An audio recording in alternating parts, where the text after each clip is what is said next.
ಯಾರಾದ್ರೂ ಸಿಟಿ ಮತ್ತೆ NEET counselling attend ಮಾಡಬೇಕು ಅಂತ ಇರಾ ನಿಮ್ಗೆಲ್ಲರಿಗೂ ಕೂಡ ಈ ಒಂದು ವಿಡಿಯೋ ಇಂಪಾರ್ಟೆಂಟ್ ಆಗಿರುತ್ತೆ. ಯಾಕೆಂದ್ರೆ ಕೆ ಡೈರೆಕ್ಟರ್ ಕಡೆಯಿಂದ ಒಂದು ಇಂಪಾರ್ಟೆಂಟ್ ಅಪ್ಡೇಟ್ ಬಂದಿದೆ ನಿಮ್ಮ KCT ಮತ್ತೆ ನೀಟ್ ಡಾಕ್ಯುಮೆಂಟ್ ವೆರಿಫಿಕೇಶನ್ ಕುರಿತಾಗಿ.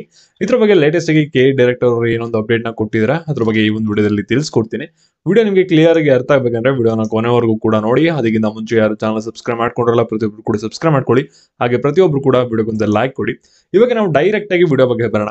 ಇಲ್ಲಿ ನೀವೆಲ್ಲರೂ ಕೂಡ CT ಎಕ್ಸಾಮ್ ನ ಬರ್ದಾಗಿದೆ. CT ರಿಸಲ್ಟ್ ಬರೋದು ತುಂಬಾನೇ ಲೇಟ್ ಆಗುತ್ತೆ. ಇದ್ರ ಬಗ್ಗೆ ಕೆ ಡೈರೆಕ್ಟರ್ ಅವರು ಕೂಡ ಕನ್ಫರ್ಮ್ ನ ಮಾಡಿದ್ರೆ ಇಲ್ಲಿ ನಮ್ಮ ಚಾನಲ್ ರಿಸಲ್ಟ್ ಬಗ್ಗೆ ಏನು ಅನಾಲಿಸಿಸ್ ಮಾಡಿ ಹಾಕಿದ್ದೀನಿ ಸೇಮ್ ಅದೇ ರೀತಿ ಅವರು ಕೂಡ ಇನ್ಫಾರ್ಮೇಶನ್ ಕೊಟ್ಟಿರೋದು.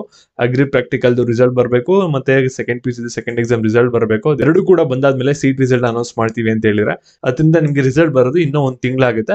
ನೀವು ಇನ್ನೂ ಒಂದು ತಿಂಗಳು ವೆಯ್ಟ್ ಮಾಡ್ಬೇಕಾಗುತ್ತೆ. ಸರಿ, ನಿಮ್ಗೆ ಇನ್ನೂ ಒಂದು ತಿಂಗಳು ವೆಯ್ಟ್ ಮಾಡಕ್ ಆಗಲ್ಲ ಅಂದ್ರೆ ಇಲ್ಲಿ ಡಿಸ್ಕ್ರಿಪ್ಷನ್ ಬಾಕ್ಸ್ ಮತ್ತೆ ಕಮೆಂಟ್ ಸೆಕ್ಷನ್ ಅಲ್ಲಿ ನಿಮಗೆ ರ್ಯಾಂಕ್ ಪ್ರಿಡಿಕ್ಟರ್ ಲಿಂಕ್ ನ ಕೊಟ್ಟಿದ್ದೀನಿ. ಇಲ್ಲಿ ನಿಮ್ ಜಸ್ಟ್ ನಿಮ್ಮ CT ಸ್ಕೋರ್ ನ ಹಾಕಿ ನಂತರ ನಿಮ್ದು PUC ಥಿಯರಿ ಸ್ಕೋರ್ ನ ಹಾಕಿ PCM ನಂತರ ಸಬ್ಮಿಟ್ ಅಂತ ಕೊಟ್ರೆ ಸಾಕು. ನಿಮಗೆ ಒಂದು ತಿಂಗಳು ಮುಂಚೆ ನಿಮ್ಮ ರಿಸಲ್ಟ್ ಎಷ್ಟು ಬರುತ್ತೆ ಅನ್ನೋದನ್ನ ತಿಳ್ಕೊಬೋದಾಗಿರುತ್ತೆ. ಲಿಂಕ್ ಬಂದ್ಬಿಟ್ಟು ಡಿಸ್ಕ್ರಿಪ್ಷನ್ ಬಾಕ್ಸ್ ಮತ್ತೆ ಕಮೆಂಟ್ ಸೆಕ್ಷನ್ ಇರುತ್ತೆ, ಚೆಕ್ ಮಾಡಿ, ನಿಮಗೆ ತುಂಬಾನೇ ಯೂಸ್ಫುಲ್ ಆಗುತ್ತೆ. ಬ್ಯಾಕ್ ವಿಡಿಯೋ ಬಗ್ಗೆ ಬರೋಣ. ಇಲ್ಲಿ ನೋಡಿ, ಡಾಕ್ಯುಮೆಂಟ್ ವೆರಿಫಿಕೇಶನ್ ಪ್ರೋಸೆಸ್ ಒಂದು ತುಂಬಾನೇ ಇಂಪಾರ್ಟೆಂಟ್ ಪ್ರೋಸೆಸ್ ಆಗಿರುತ್ತೆ ಕೌನ್ಸಿಲಿಂಗ್ ಗಿಂತ ಮುಂಚೆ. ಯಾಕೆಂದ್ರೆ ಡಾಕ್ಯುಮೆಂಟ್ ವೆರಿಫಿಕೇಶನ್ ಏನ್ ರಿಸರ್ವೇಶನ್ ಗಳು ಕ್ಲೈಮ್ ಆಗುತ್ತೆ ಅದ್ರ ಬೇಸಿಸ್ ಮೇಲೆ ನಿಮಗೆ ಕೌನ್ಸಿಲಿಂಗ್ ಅಲ್ಲಿ ಸೀಟ್ ಅಲಾಟ್ಮೆಂಟ್ ಆಗುತ್ತೆ. ಇಲ್ಲಿ ಕೆ ಡೈರೆಕ್ಟರ್ ಅವರು ಏನೊಂದು ಅಪ್ಡೇಟ್ ಗಳನ್ನ ಕೊಟ್ಟಿದ್ದಾರೆ ಅಂದ್ರೆ ಇಲ್ಲಿ CT ಅಪ್ಲಿಕೇಶನ್ ಯಾರ್ಯಾರು ಎಡಿಟ್ ಮಾಡ್ತೀರಾ, ಇಲ್ಲಿ ನೀವೇನಾದ್ರೂ ಕನ್ನಡ ಮೀಡಿಯಂ ರಿಸರ್ವೇಶನ್ ಗಳನ್ನ ಮೊದಲು ಕ್ಲೈಮ್ ಮಾಡಿರ್ಲಿಲ್ಲ ಆದ್ರೆ ಇವಾಗ ಕ್ಲೈಮ್ ಮಾಡ್ತಾ ಇರಾ, ಮತ್ತೆ ರೂರಲ್ ರಿಸರ್ವೇಶನ್ ಮೊದಲು ಕ್ಲೈಮ್ ಮಾಡಿರ್ಲಿಲ್ಲ ಇವಾಗ ನೀವೇನಾದ್ರೂ ಕ್ಲೈಮ್ ಮಾಡ್ತಾ ಇರಾ ಅಂದ್ರೆ ನೀವು ಎಡಿಟ್ ಆದ್ಮೇಲೆ ಹೋಗಿ ಆಫ್ಲೈನ್ ಅಲ್ಲಿ PU ಕಾಲೇಜ್ ಹೋಗಿ ಡಾಕ್ಯುಮೆಂಟ್ ವೆರಿಫಿಕೇಶನ್ ಮಾಡಿಸ್ಕೋಬೇಕು ಅಂತ ಹೇಳಿದ್ರೆ, ಮತ್ತೆ ಇನ್ಕಮ್ ಮತ್ತೆ ಕ್ಯಾಸ್ಟ್ ಸರ್ಟಿಫಿಕೇಟ್ ಎಲ್ಲ ಆನ್ಲೈನ್ ಅಲ್ಲೇ ವೆರಿಫೈ ಆಗುತ್ತೆ. ಅದ್ರ ಬಗ್ಗೆ ತಲೆ ಕೆಡ್ಸ್ಕೊಳಂಗಿಲ್ಲ ಅಂತ ಹೇಳಿದ್ರೆ, ಮತ್ತೆ SC ST ಅವರಿಗೆ ಒಂದು ಇಂಪಾರ್ಟೆಂಟ್ ಕ್ವಶನ್ ನ ಕೊಟ್ಟಿದ್ರೆ ಇನ್ಕಮ್ ಸರ್ಟಿಫಿಕೇಟ್ ಬೇರೆ ಇರುತ್ತೆ, ಕ್ಯಾಸ್ಟ್ ಸರ್ಟಿಫಿಕೇಟ್ ಬೇರೆ ಇರುತ್ತೆ. SC ST ಅವ್ರಿಗೆ ಎರಡನ್ನೂ ಕೂಡ ಎಂಟರ್ ಮಾಡಿ.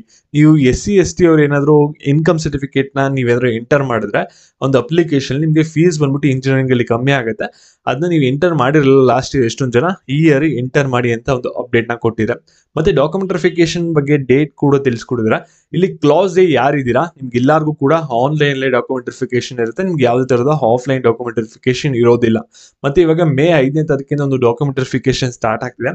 ಇದು ಯಾರಿಗೆ ಅಂದ್ರೆ ಯಾರು ಕ್ಲಾಸ್ B ಇಂದ Z ವರ್ಗೂ ಬರ್ತಾರೆ ಅವ್ರಿಗೆ ಆಫ್ಲೈನ್ ಡಾಕ್ಯುಮೆಂಟ್ ವೆರಿಫಿಕೇಶನ್ ಇರುತ್ತೆ ಅಂತ ಹೇಳಿದ್ರೆ, ಮತ್ತೆ ಸ್ಪೆಷಲ್ ಕ್ಯಾಟಗರಿ ಯಾರ್ಯಾರು ಇದ್ದೀರಾ, ಎಕ್ಸ್ ಡಿಫೆನ್ಸ್, ಸ್ಪೋರ್ಟ್ಸ್ ಮತ್ತೆ NCC ಈ ರೀತಿ ಬರುತ್ತೆ ನೋಡಿ ಸ್ಪೆಷಲ್ ಕ್ಯಾಟಗರಿ, ನಿಮಗೂ ಕೂಡ ಆಫ್ಲೈನ್ ಡಾಕ್ಯುಮೆಂಟ್ ವೆರಿಫಿಕೇಶನ್ ಮೇ 5ನೇ ತಾರೀಕಿಂದಾನೇ ಸ್ಟಾರ್ಟ್ ಆಗುತ್ತೆ.